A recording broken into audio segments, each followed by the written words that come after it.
La créativité peut être encouragée, on peut parler d'heuristique, par l'exigence de certaines règles. Par exemple, on sait quel a été l'impact de la règle des trois unités dans le théâtre du XVIIe siècle. Certaines contraintes peuvent être créatrices, inspiratrices. Alors, en français, dans la langue française, nous avons de nombreuses contraintes dans le passage du masculin au féminin, du féminin au masculin.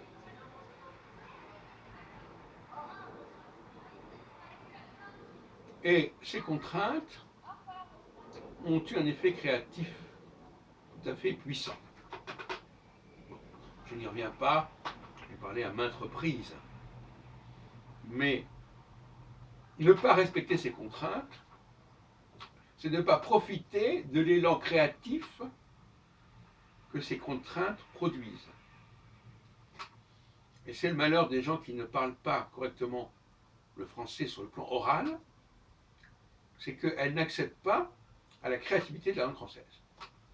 Au niveau du mariage des consonnes, du mariage des voyelles, qui est tout à fait extraordinaire.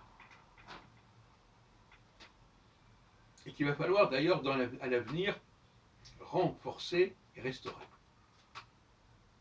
Parce que la magie du français, c'est dans cette espèce de créativité, de la contrainte, qui fait qu'on n'a pas le droit de prononcer certaines lettres, certaines voyelles, certaines consonnes.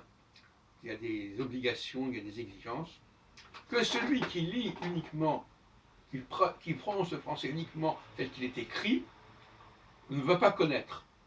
On le voit bien avec l'anglais, qui passe complètement à côté des contraintes françaises, et qui par conséquent ne restitue pas tout le génie de la langue française dans ces milliers de mots empruntés au français. La musique du français n'est pas restituée en anglais, disons les choses clairement.